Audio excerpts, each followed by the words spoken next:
روح و جسم کا تذکرہ چلا، ہولی فیملی کی داستان سنا رہا تھا۔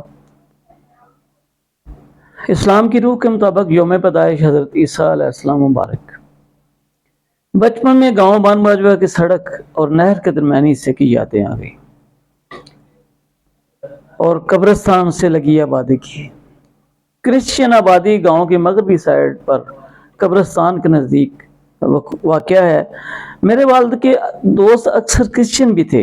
چاچا موچی جو تھوڑے سے لمپ کرتے تھے اور لنگا کر جسے کہتے ہیں چلتے تھے، اسپیشل پرسن ان کو اکثر وہاں ہی ڈھونڈ لیتا اور پاکٹ منی لے کر چلتا پھرتا۔ یہ جا وہ جا، انہی آبادیوں میں کوئی جنازہ مسلمانوں کا جاتا تو عیسائی آبادی جسے ٹھٹھی پنجابی میں کے نام سے پکارا جاتا ہے،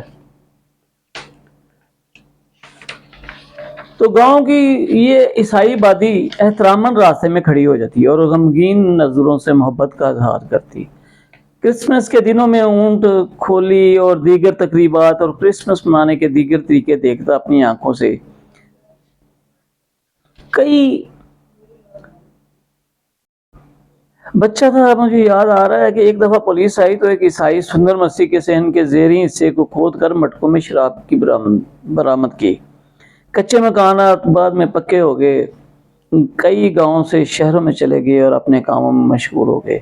یقین سے کہتا ہوں کہ کسی عیسائی کو میں نے ابھی شراب کے نشے میں گاؤں میں دھت نہیں دیکھا تھا۔ ان کے شراب کے پرمٹ خرید کر کرتے مسلمان اس کو حرام، ان کے مذہب میں شراب نوشی بھی حرام ہے، حلال تو مسلمان ان کے شراب کے پرمٹ خرید کر کرتے۔ شراب کی بوتل پر لگا ہوا لیبل کس کو دوش دوں؟ اب تو زمانہ کہیں اور کا اور ہو گیا ہے۔ عیسائی جاگ رہے ہیں، مسلمان سو گیا ہے۔ سویڈن اور یہ یورپ اور ان سائڈوں پہ آپ دیکھیں کہ کیسے اسلاموفوبیا کا شکار ہیں اور ہماری قرآن کی کتابوں کی بے حرمتی بھی کرتے ہیں۔ لیکن پاکستان کے عیسائی جو ہیں وہ کمیونٹی، مسلم کمیونٹی اور یہ دونوں بڑے اچھے پیار محبت سے رہ رہے ہیں، ہم آہنگی ہے۔ لالا رحمت مسیح گاؤں کے جنوب مشرق میں لالا سید جٹ کے ڈیرے کے قریب بستی میں رہائش پذیر تھے۔ اس بستی کے پاس درختوں کا ایک جھنڈ تھا، اس کی چھاؤں میں بیٹھ کر پڑھتا گرمیوں میں۔ لالا رحمت مسیح اخلاق کا پیکر ہمارے اسکول کے مالی ہوتے تھے۔ عیسائیوں میں جب کوئی فوت ہوتا تو ڈھول شہنائیاں بجتی، پھر پسرور ہسپتال میں تعیناتی کے دوران ہسپتال میں رہائش پذیر کرسچین آبادی اور پسرور کے ایک عیسائی محلہ باجی سوسن جو ہماری سینئر سٹاف تھیں، جب ہی کوئٹہ جاتی تو ہمارے گھر کے لیے کچھ نہ کچھ لاتی۔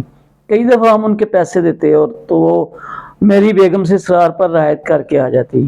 ابا بلقیس، نذیر مسیح، منظور اور باوی چمن مسیح یہ یاد آتے ہیں سب۔ ابا بلقیس اور نذیر مسیح ہمارے گھر میں کام کرتے، سارے بڑا ادب کرتے۔ سسٹر سوسن کی اپنی کوئی اولاد نہیں تھی۔ میرے پسرور ہسپتال کے قیام کے دوران بوہڑ کے درخت کے قریب ان کا گھر، عیسائیوں کی آبادی، ان کی بھانجیاں بھتیجیاں کوئٹہ میں نرسز تعینات تھیں۔ میں پوچھتا کہ وہ وہاں پہ کیوں چلی گئی ہیں تو وہاں پہ پتہ چلا کہ بلوچستان میں کوئی نرسنگ سکول نہیں ہے، وہاں پہ صرف میل ہیں اور وہی وہ کام کرتے ہیں، تو اس لیے ان کو پنجاب سے نرسز جاتی ہیں، امپورٹ ہوتی ہیں وہاں پہ۔ طبی پیشہ سے وابستہ ہونے کے ناطے نرسز اور پیرامیڈیکل سٹاف سے گہرے انمٹ پاک صاف تعلقات رہے۔